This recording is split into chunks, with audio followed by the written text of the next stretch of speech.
the Texas Rangers, starring Joel McRae as Ranger Jace Pearson. Another authentic reenactment of a case transcribed from the files of the Texas Rangers.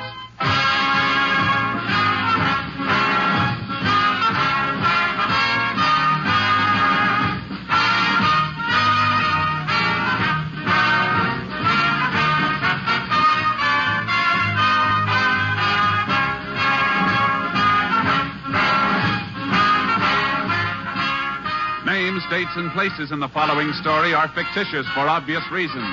The events themselves are a matter of record.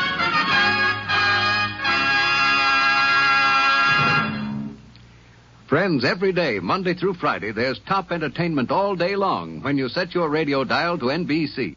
Listen for Double or Nothing, and you'll hear one of radio's funniest quiz shows. Walter O'Keefe consistently comes up with great comedy entertainment Monday through Friday on Double or Nothing. Listen and you'll agree. And then there's the program with a heart, Strike It Rich. The grand entertainment that Warren Hull brings you every day on Strike It Rich is just what the doctor ordered if you suffer from the housework blues. And from Chicago, Tommy Bartlett brings you Welcome Travelers, interviews with the many interesting guests who each day pass through the Windy City. And for more fun, listen for Bob and Ray, those two zany comics. Then, of course, there's Music and Charm with Dave Garroway. So remember, every day, Monday through Friday, chase your blues away with the wonderful daytime programs on this station of the NBC Radio Network. Now, here's today's Tales of the Texas Rangers.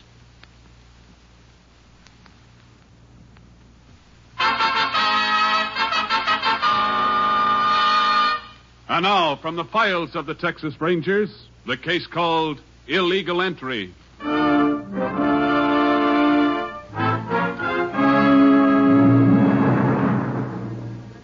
It is 10:30 on a night late in August, 1940. In the southwest Texas town of El Corso, near the border, the streets of the Mexican section are dark and quiet.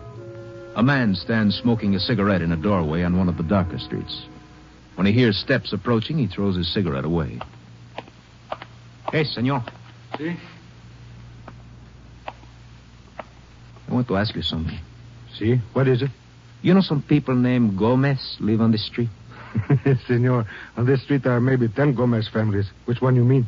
They're supposed to live at number 624. I couldn't find the house. Well, this is no surprise. The house numbers, they go only to 500. This can't be. Here, look, it's written on this piece of paper, 624. Yes, it's too dark. I cannot see the paper. Can you see this knife? Cállate. You make one move, you never move again. What do you want? Your money, give it to me, all of it. I got no money. Give it to me. I say I got no money. If I got money, you're not going to get it. Oh, you dirty... I'll kill you. Give me that knife. See, I give it to you. My arm. I'll kill you. Help! Help! Shut up, you. Help, thief! Come back here! Stop him! Stop this thief! There he goes around the corner! He's going up the stairs! ¿Qué pasa aquí? What is all Shut this? up, you. Get back in that room. What? Shut up, or I slit your throat. Sí, You all alone here? sí, señor. What do you want? Where's that door lead to? Out the back? Come on. We go out. No, señor. You want me to use this knife on you? Señor, Come on, I say. Wait a minute. This pocketbook on the table. You got money in there? Señor, please. It's my paper the whole way, Cállate. please. See, this is better. Now we go down. Oh, no. Go on. Go down. And remember, the knife and me will right behind you. Come on, hurry. Get good faster. Come here. Now, look. We're going out to the street. Anybody that stop us, we're just out for a walk. You hear that? Now, put your arm through mine. The knife. See? And if you tip off anybody, I push that knife right through you. Now, come on. Walk. This way. To the right. Where are you taking me? Shut up and walk. Faster. Come on, faster.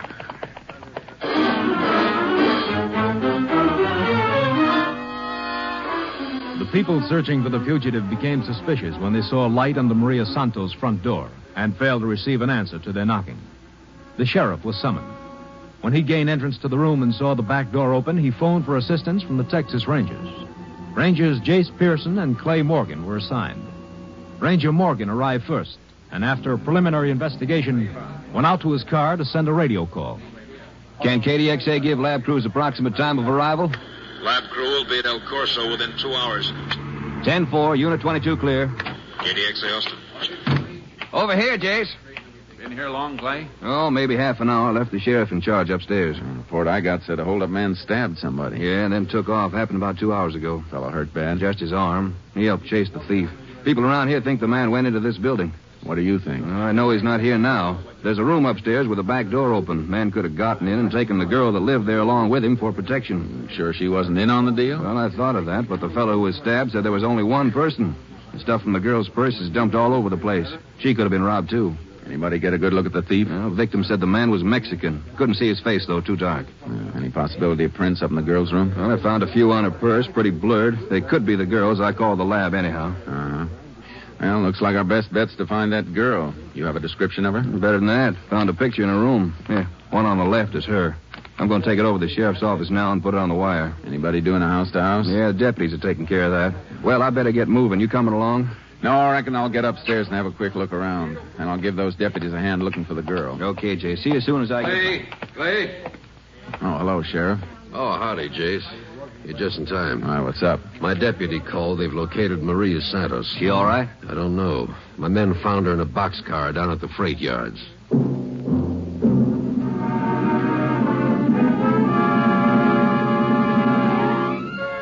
When we arrived at the freight depot, we saw attendants carrying Maria Santos on a stretcher toward an ambulance. She'd been badly beaten, but she was still conscious. We decided that since she was the only person who had seen the man we were after, it was necessary to get a statement from her immediately. I got the doctor's permission to question Maria on the way to the hospital. As soon as she was settled in the ambulance, I climbed in. He could still be around the yard somewhere, Clay. Yeah, Sheriff and I'll go over the place with a fine-tooth comb. See you later, Jace.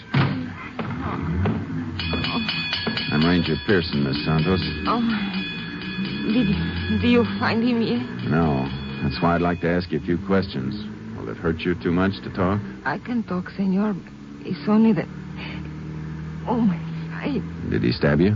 But when we walked to the freight yards, he held a knife at my side and he kept sticking me. You get a good look at his face? Oh, si, senor.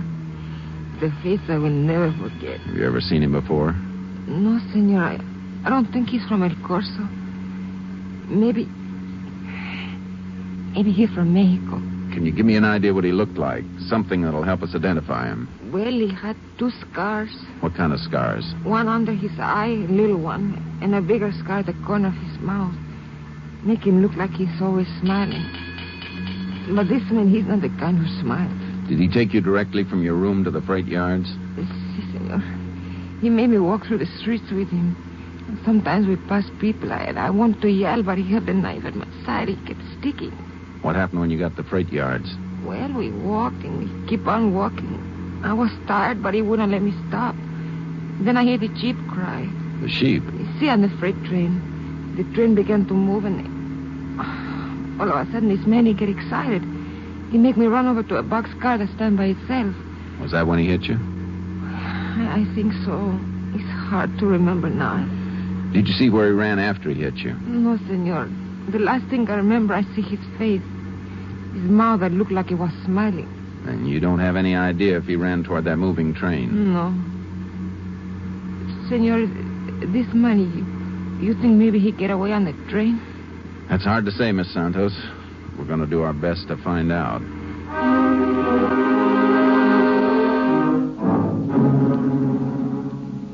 As soon as we reached the hospital, I got a ride back to the freight yards. Our man had not been found. I figured it was more than an even chance he had escaped on the freight train Maria described. I checked with the trainmaster. He informed me that a train carrying sheep had left several hours before. It was a slow freight due in Lubbock at noon the next day.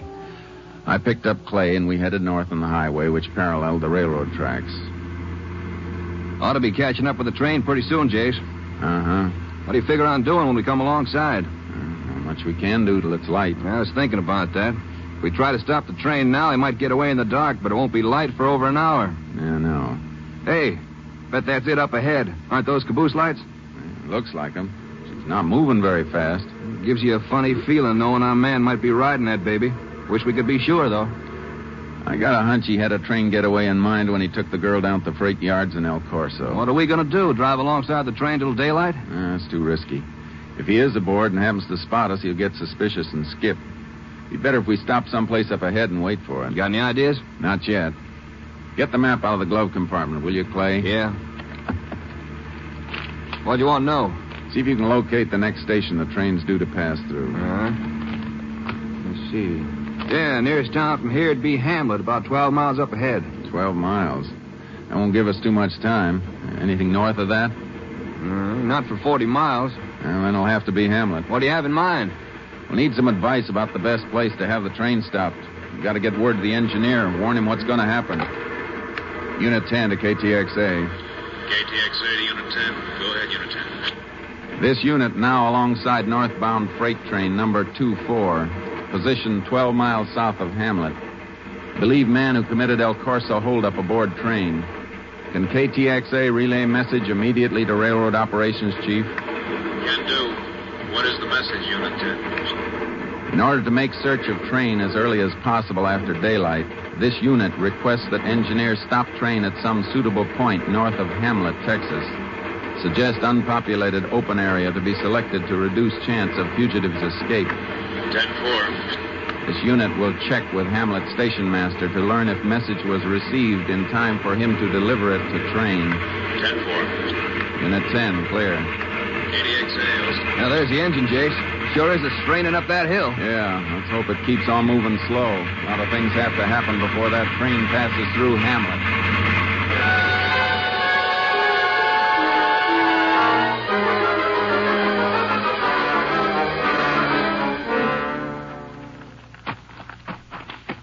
The door must be around the other side. Yeah, sounds like the station master's doing some typing. It could be the message for that freight. If he doesn't type any faster than that, the train will be in Lubbock before he finishes. Howdy, gents. Hey, you must be them Rangers want to have 24 stopped. That's right. Just got the message in on the ticker here. Typing it up now. And don't let us disturb you. Oh, you ain't disturbing me. Not a bit. As long as I've been here, I learned how to type pretty good. And talk at the same time. Gonna have the engineer stop 24 up at Twin Forks Junction. If that's all right with you fellas. How far is that from here? 18 and a half miles. Or it'll be good and light time she gets there. Pretty flat country? Oh, flat in the palm of your hand. You can see 2-3 miles both sides of the track. That's fine. Hey, isn't that the train? Yep, that's her. Yeah, right on time, too. Well, you sure you're going to finish that message before it gets here? Why, sure. She's got a good quarter mile yet. Here we are. Now, just get me a couple of order hoops. My lantern. I'll be ready. Can we help you? Nope. I got them right over here. Yep. Say, understand there's some kind of criminal on that train. We think so. I don't want to rush you, but that train sounds pretty close. Now, don't you worry, Ranger. She's only down by the first switch. Got plenty of time. Old Steve Dillon and his conductor will have their arms through those hoops just when they're supposed to. You Rangers want to come out on the platform with me? Yeah, we'll come along, but we'll have to stay out of sight in case our man happens to be watching. Sure. You can stand right behind these posts here. Thanks. Can't nobody see from the train behind these here posts. Be back in a minute or two, Rangers. Boy, the way he was moving, I was sure he wouldn't make it. I reckon when you've been at this as long as he has, you get pretty good at timing.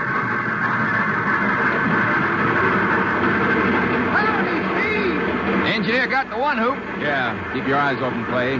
Maybe we'll spot somebody aboard. Not if he'll poke his nose out now. Probably sleeping. Maybe so. Mostly sheep card. Not likely he's one of those. Yeah, it's hard to say. There's enough others for him to hide in. Driver, John!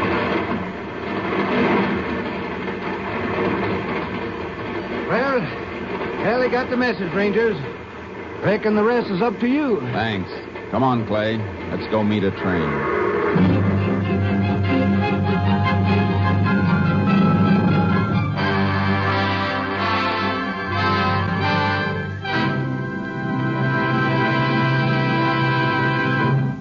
In just a moment, we will continue with Tales of the Texas Rangers, starring Joel McCrea as Ranger Jace Pearson.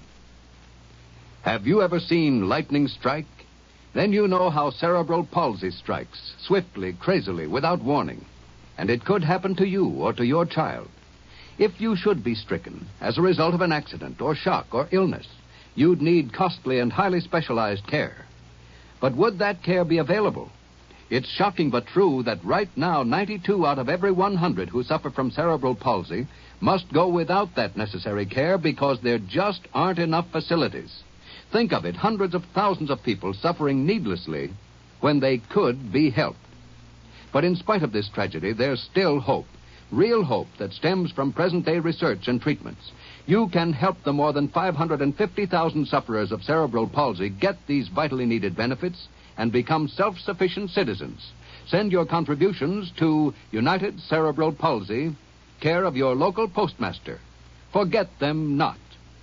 And now the second act of Tales of the Texas Rangers.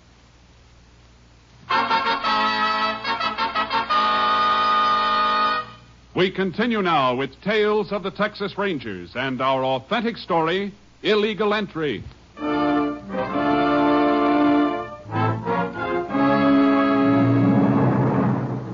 We drove toward Twin Forks Junction, where the train was due to stop.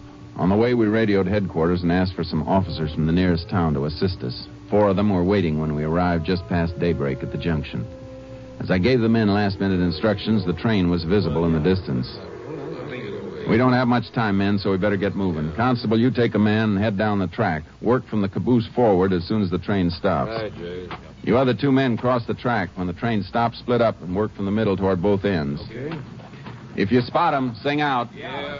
Reckon we better get the rifles, Jace, just in case he makes a break across that flatland. Yeah. Sure hope he hasn't jumped off somewhere along the line. If he got on, I don't think he jumped. He doesn't know we're on his trail. I guess you're right at that. He'd be anxious to get as far as he could from El Corso. Hey, she comes. We better get over and signal the engineer exactly where we want him to stop. Seems like he's going pretty fast. Reckon that old station master got the message mixed up? Don't think so. She's starting to slow down now. Yeah.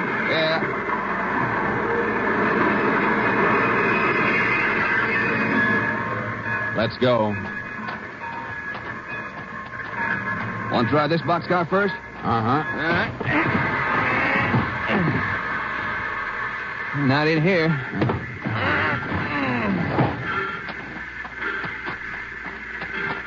Next one's a sheep car. Probably won't find him in there. And we just checked to make sure if he played. Huh? That gondola car down there. Yeah.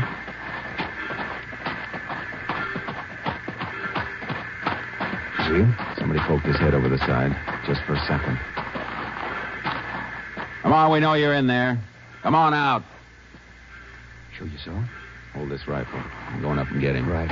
I'll keep it covered, Jace. But watch yourself. Okay, you. Come on, get up and get out of that corner.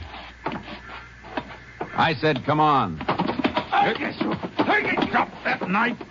Let me go. Let me go. I said drop that knife. That's better. Now I'll take it. My shoulder. Come on, get out of this car. Move. Okay, up over the side. All right. You all right, Jake? Yeah. What you want from me? I didn't do nothing. Yeah, looks like the boy we want, Jace. Uh-huh. Those 2 scars on his face. Check with the description. Tell the engineer to go ahead, Clay. Sure. Okay, we've got him. What's your name? I didn't do nothing. What do you want me for? What's your name? Jose Lagura. You're under arrest, Jose. Okay. For robbery, assault, and kidnapping. Come on. I don't go nowhere. You hear? Grab him, Jake. Grab him. Yeah. You don't get me. Put the cuffs on him, Clay. You got the wrong man, senor. I didn't do nothing. Maybe not. A couple of people saw you last night. Could be you'll change your tune when they see you again. Come on.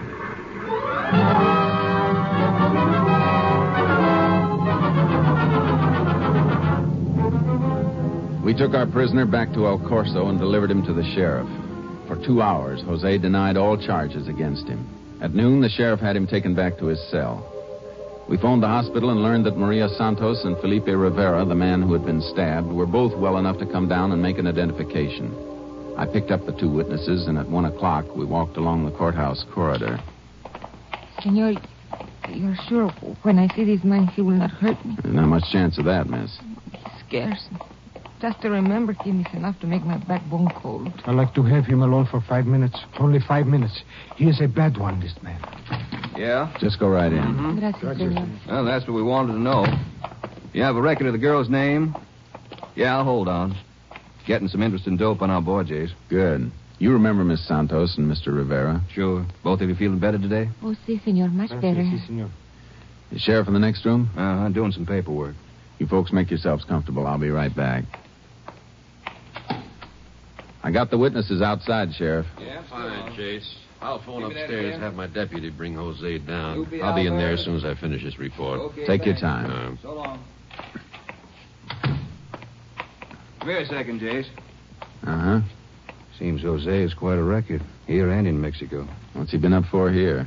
Petty theft. Came over on a labor contract about 15 months ago. Got a 60-day sentence after he'd been here a month. He's deported as soon as he was released from jail. How about in Mexico? He's wanted there for armed robbery. Could be why he didn't head back over the border after last night. There might be another reason. What's that? A girl by the name of Lupe Alvarez. How does she fit in? Jose used to go with her. At his trial, he told the judge he stole the money so he could marry her. Howdy, folks. Reckon you can identify the man who roughed you up last night? I know see him, senor, but if I hear his voice... I will know his face. It's hard to forget. Yeah. He should have been down here by now. I better go see what's holding up the works. Remember now, when he comes in, you don't have to say anything till he's out of the room again. Just take a good look at him. You will ask him to talk, senor? Sure, we'll have him talk. I'm still afraid, senor. Now, you don't have to worry about a thing, Miss Santos. What's that? Sounds like the sheriff's calling us. Come on. Yeah. Where are you, Sheriff? Up here on the sticks. Right up here. Holy, it's the deputy. What happened, Sheriff? He's been slugged and his gun's gone. Jose's gotten away. We sent out an all-points bulletin on Jose. Then we started combing the town for him. He had disappeared without leaving a trace. We decided that Lupe Alvarez, the girl whose name appeared on Jose's record, might possibly give us a lead. Following day, we checked her home in Laredo. An aunt told us that Lupe and her family were in North Texas picking cotton. Could be found on a farm outside Middle River. On the afternoon of the next day, we arrived at the farm. Lupe was out in the fields, but the foreman pointed out her mother, lugging a sack of cotton toward the scales. I am Rosa Alvarez. You excuse, I'm so out of breath, but it's hard work to carry the cotton. We'd like to talk to you about your daughter, Mrs. Alvarez. Lupe? Lupe has done nothing, senores. We know that. We're trying to find a friend of hers, Jose Lagura. Oh, this one. He is no friend of Lupe. Didn't you used to go with him? No, senor. Oh, once Lupe, she go out with Jose. Oh, she do not like him. Jose, he's crazy for her. He run after her. He make Lupe afraid. He's a bad one, this Jose. Has Lupe heard from him recently? No, senor. Lupe, she does not even know he's back from Mexico. How'd you know he was back? Why should I not know, senor? He was here only a few hours ago. What? See, when I bring the load of cotton before this one, Jose, he stand by the scale. He look like crazy, man. He see me, he ask me where Lupe is. You tell him? Me tell Jose where Lupe is? No, senor. I lie to him. I say Lupe is in town today. Do you know where Jose went? See, first he tried to borrow money from me. When I say no, he go to Juan, the boy who drive one of the trucks to the cotton gin. He asked Juan for a ride into town. Did he take him? See, Juan, he does not like Jose, but he's a nice boy. He take Jose with him. Juan come back yet? No, senor. Many trucks come to the cotton gin. Sometimes Juan have to wait 6 to 8 hours. Maybe he's still there. Thanks. Please, senores, if you find Jose, you will not tell him where Lupe is. He will make trouble for her. Don't worry, Senora. If we find Jose, we're going to see he doesn't make trouble for anybody. Not for a long while.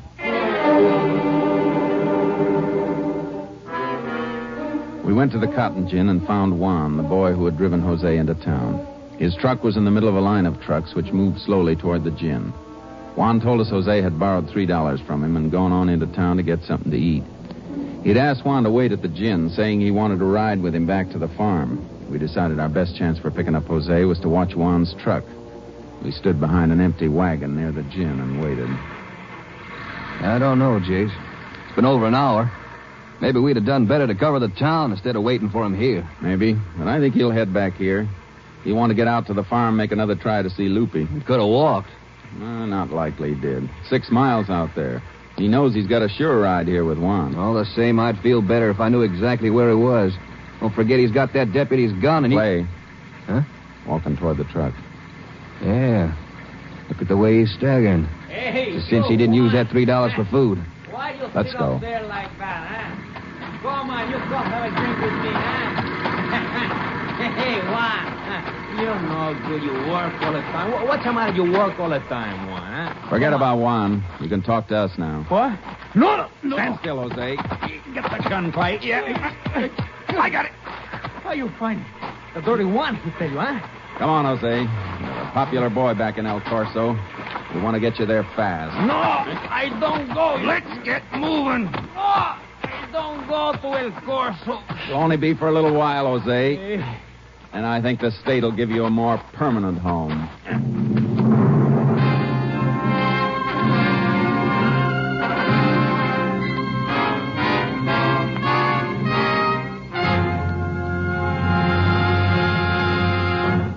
In just a moment, we will tell you the results of the case you have just heard. Later today, friends, you're invited to hear the sparkling premiere performance of a new radio series, Best Plays.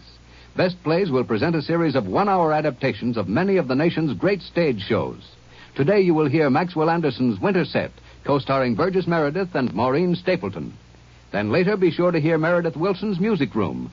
Meredith will bring you the finest in recorded music, as well as interviews with some of the music world's greatest artists. Yes, Meredith Wilson's Music Room is another new addition to your Sunday lineup of great radio listening on the NBC Radio Network. And tomorrow, you'll hear more top musical entertainment on NBC. Monday's musical offerings this week include Eleanor Steber on The Voice of Firestone, Dorothy Warrenshold and Gordon MacRae on The Railroad Hour, and Michael Rabin on The Telephone Hour. So make your Monday evening listening a relaxing pleasure by tuning to all these wonderful musical shows. Now, here is the conclusion of tonight's Tales of the Texas Rangers.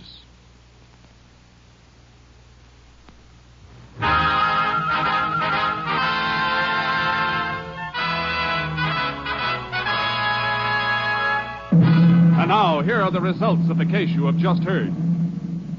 Jose Laguro was tried and convicted on counts of armed robbery, felonious assault, and kidnapping. He was sentenced to 23 years in the state prison at Richmond, Texas.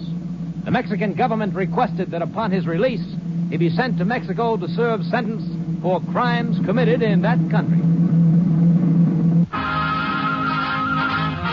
Next week, Joel McRae in another authentic reenactment of a case from the files of the Texas Rangers.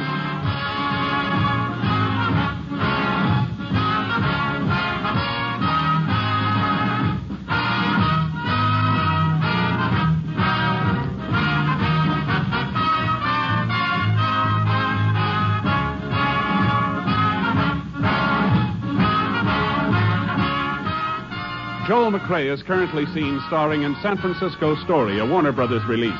In the cast, you heard Herb Ellis as Ranger Clay Morgan. The role of Jose Lagura was portrayed by Tony Barrett, and Lillian Bayef was Maria Santos. Jeanette Nolan was heard as Rosa Alvarez. Hal March played the role of the sheriff, and the station master was Jan Arvin. Technical advisor was Captain M.T. Lone Wolf Gonzalez of the Texas Rangers. This story was transcribed and adapted by Charles E. Israel, and the program was produced and directed by Stacy Keach. Hal Gibney speaking.